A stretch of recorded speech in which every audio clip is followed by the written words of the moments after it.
welcome back my YouTube channel. Jadi dalam video kali ini aku nggak bakal ngebahas dulu tentang pembahasan soal UMPTKIN atau yang lainnya.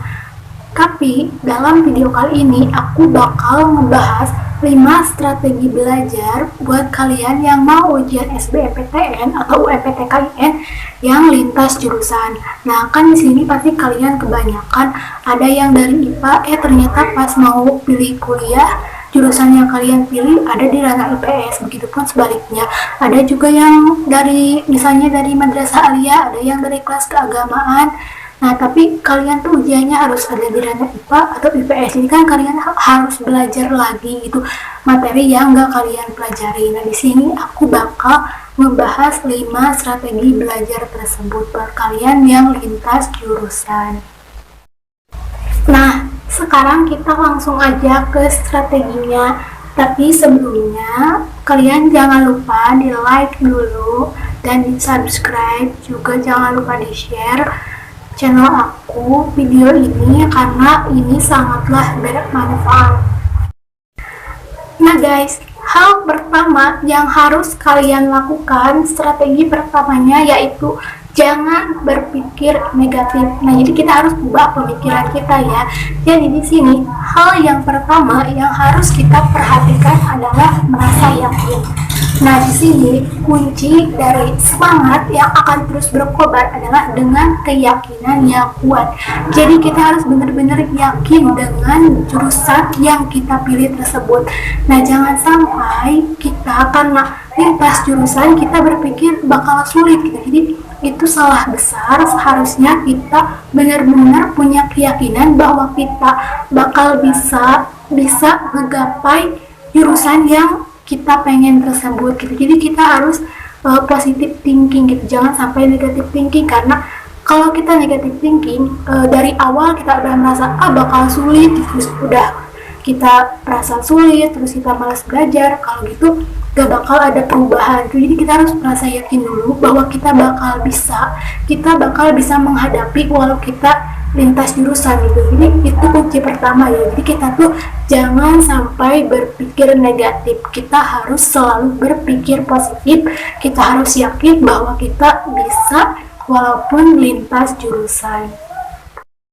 Nah guys, strategi yang kedua yaitu fokus.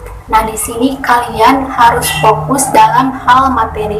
Nah, jadi kalian harus fokus pada materi yang kalian kuasai. Tapi kalian juga jangan meninggalkan materi yang kalian gak dipelajari gitu, yang gak kalian kuasai.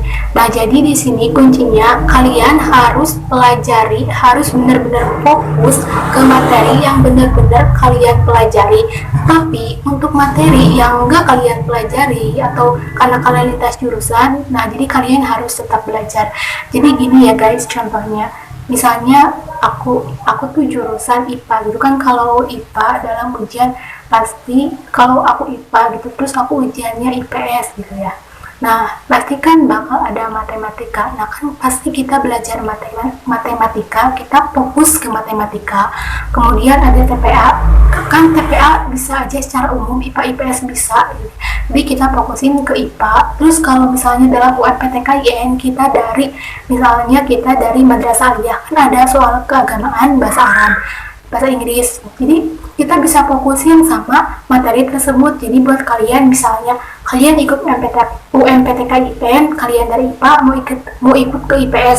Nah, jadi kalian harus fokusin ke soal TPA, matematika, terus soal bahasa Inggris, bahasa Arab sama keislaman. Jadi kalian fokusin ke materi tersebut, materi yang kalian kuasai gitu. Jadi kalian jangan sampai fokus tuh ke materi yang gak kalian kuasai gitu. Jadi buat materi yang gak kalian kuasai, kalian belajar aja gitu, belajar sebisanya. Jadi fokuskan ke yang bisa aja gitu.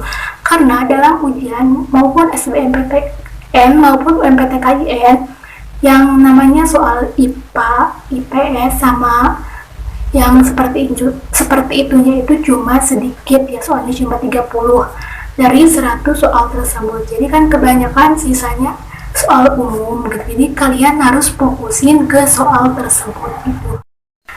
Nah, untuk yang ketiga yaitu buat target dan konsisten. Jadi kalian harus membuat target belajar kalian, terus kalian harus konsisten ya guys. Nah kan dengan gitu, kalau misalnya kalian ngedain strategi belajar kalian, misalnya kalian bikin jadwal tuh, kalian tuh harus misalnya dalam satu hari tuh beres 15 soal, atau dalam 3 menit harus beres satu soal gitu misalnya. Nah kalian kalau misalnya udah 3 menit soal tersebut belum beres, nah kalian udah aja lanjut ke nomor berikutnya gitu, soal berikutnya. Jadi jangan sampai kalian tuh terus aja yang dipelajari itu terus. Jadi kalian tuh harus ada kemajuan, jadi kalian harus punya jadwal yang terstruktur gitu. Jadi kalian tuh harus benar-benar punya target dan konsisten. Jadi target kita misalnya dalam satu hari kalian harus bisa ngerjain 50 soal misalnya. Nah kalian harus benar-benar tahu waktunya gitu. Jadi kalau misalnya udah di waktu harus 3 menit, tapi 3 menit belum beres satu soal, udah aja lanjut ke nomor selanjutnya. Jadi jangan sampai diem terus gitu, gak ada kemajuan. Jadi kalian udah aja lewat, soalnya belum beres juga terus aja lewat, nanti di akhir kalian adain evaluasi gitu. Jadi buat kalian harus punya target dan harus konsisten gitu ya. Itu strategi yang ketiga. Nah guys, yang keempat yaitu sukai cara belajar kalian. Nah jadi kalian tuh kan kebanyakan kalau orang cerdas biasanya mereka itu gak suka cara belajar yang monoton gitu. Jadi mereka tuh pengen sekarang mah cara belajarnya gini, nanti mah gini gitu. Jadi jangan itu terus. Jadi kalau bisa kalian tuh belajar tuh jangan menggunakan satu metode aja, jadi beberapa metode gitu. Jadi ya menurut aku itu sangat penting gitu. Jadi emang menurut aku juga kalau misalnya belajar pakai metodenya itu terus, nah itu akan membuat kita tuh bosan gitu. Jadi ujung-ujungnya kita gak beres gitu. Jadi mendingan kalian atur dulu dari yang tadi strategi juga. Jadi kalian tuh harus tahu kalian belajarnya mau kayak gimana. Jadi kalian tuh harus menyukai dulu cara belajar kalian. Kalau misalnya kalian coba tuh pakai cara A gitu, cara A tuh ternyata susah gitu, di kita susah nempelnya, misalnya susah memahaminya, yaudah kita cari cara B. Terus aja kita nyari dulu cara kita. Jadi kita tuh nyari dulu cara belajar yang benar-benar kita sukai biar kita cepat paham gitu. Jadi itu ya, jadi kita harus sukai dulu cara belajar kita. Nah guys, yang kelima, yang terakhir yaitu perkaya soal latihannya. Jadi kalian kalau bisa kalian tuh belajar tuh jangan hanya dari 1 tahun ke belakang atau 2 tahun ke belakang. Misalnya nih sekarang tahun 2020 kalian cuma belajar dari tahun 2018 sama 2019. Jadi jangan gitu ya guys, kalian tuh harus belajarnya dari 5 tahun ke belakang, karena kemungkinan munculnya soal itu dari 5 tahun ke belakang. Jadi gak cuma 2 tahun. Jadi kalian harus tahu gitu perubahan soal dari tiap tahunnya. Jadi kalian harus perkaya soal-soal kalian gitu. Jadi kalau bisa kalian sekarang tahun 2020 tuh ujiannya, nah kalian harus bisa memperkaya soal atau kalian nyoba semua latihan soal dari tahun 2014 atau 2015 gitu sampai tahun 2019. Nah kalau misalnya gak ada yang gak bisa, udah lewat aja dulu gitu. Jadi yang bisa dulu, jadi itu gak bakal ngehambat kalian gitu. Jadi pokoknya kalian tuh bener-bener harus memperkaya soal. Jadi soal tuh jangan sedikit, harus banyak. Kan tiap tahun aja udah ada berapa paket.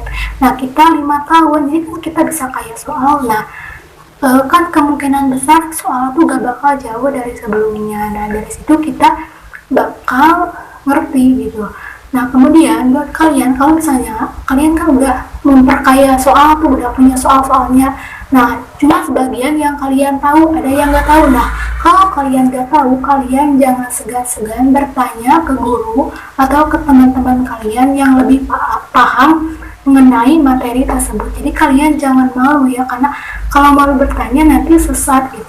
Jadi daripada menyimpulin sendiri, itu nyari cara sendiri, mending kita tanya ke orang yang lebih tahu, ke guru atau ke teman yang lebih menguasai materi tersebut. Jadi kan itu benar-benar bakal berjalan secara teratur, secara sukses lancar gitu. Nah guys, mungkin itu 5 strategi belajar buat kalian yang mau ujian, baik itu SBMPTN maupun UMPTKIN yang lintas jurusan. Nah, aku doain semoga kalian ujiannya lancar, baik itu ujian online di rumah ataupun nanti di perguruan tinggi masing-masing. Aku doain semoga kalian lancar, sukses, dan kalian diterima di universitas yang kalian inginkan. Pokoknya kalian tonton terus video-video aku, jangan lupa di like, subscribe, dan komen, oke?